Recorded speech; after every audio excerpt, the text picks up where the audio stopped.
Good day mga kap, welcome back na naman sa panibagong vlog. Samahan nyo ako muli sa aking paghanap buhay bilang isang delivery rider. Sa mga biyahe ko talaga hindi maiiwasan na hindi ako makipagkwentuhan. Isa lang din yun sa mga paraan ko para malibang habang naghihintay ng i-deliver natin. Sa mga ganun sitwasyon para nakakaramdam ka na meron kang instant na kaibigan. At sa mga ganitong pagkakataon nga lang din namin na i-share yung mga kanya-kanya naming biyahe at mga experience sa mga customer. At dahil Valentine's nga rin nung araw na yan, may binili ako para sa customer at ine-eme ko lang sila para may masabing entry lang talaga. Sa Valentine's. Wala po. Bakit wala? Eh, sir, happy Valentine's. Wala ka sir eh. Lungkot din yung Valentine's ko ngayon. Pare-pareho tayo. May ma-advise ko ba sa akin sir ngayong Valentine's? Wala po. Aray ko. Sige sir, thank you sir. Happy Valentine's ha. Happy Valentine's. Maraming salamat sir, salamat.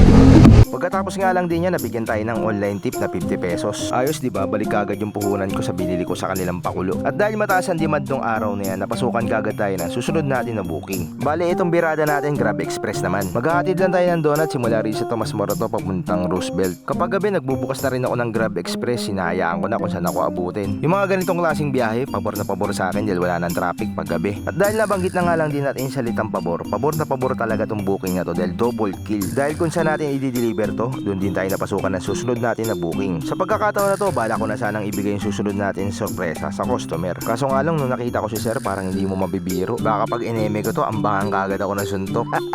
Kaya yung ending niyan, next customer na lang tayo. Sunod na pick up natin, Starbucks Fisher Mall, Quezon Avenue. Halos mag-alas 10 na nga rin ng gabi ng mga oras na yan. At kalimitan din sa mga oras na yan, pasara na yung mga mall. Kaya kung order kayo ng mga store na nasa mall, siguraduhin nyo na sa tamang oras para hindi kayo magahol. Kasi itong deliver natin, kamunti ka na hindi magawa dahil pasara ng araw sila. Pagdating ng drop-off area, medyo nagkaroon ng problema. Hindi umabot yung panukli ko sa perang ibabayad ni ma'am. Kaya nangyari dyan, bumalik siya uli sa loob ng bahay nila. At para makabawi sa kanya, ito na nga sumunod na nangyari.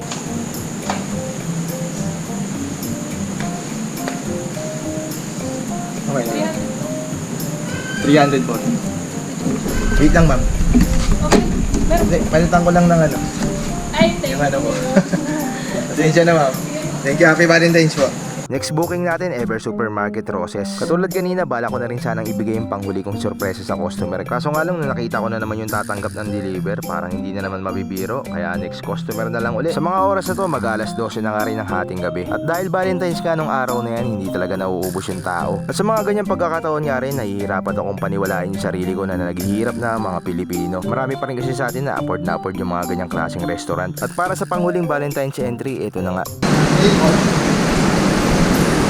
Akala ko sir, nakatulog ka rin. Ay, may sister.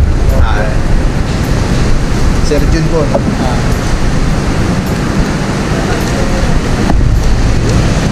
Ako sir, meron pala akong mga binibigay sa mga customer.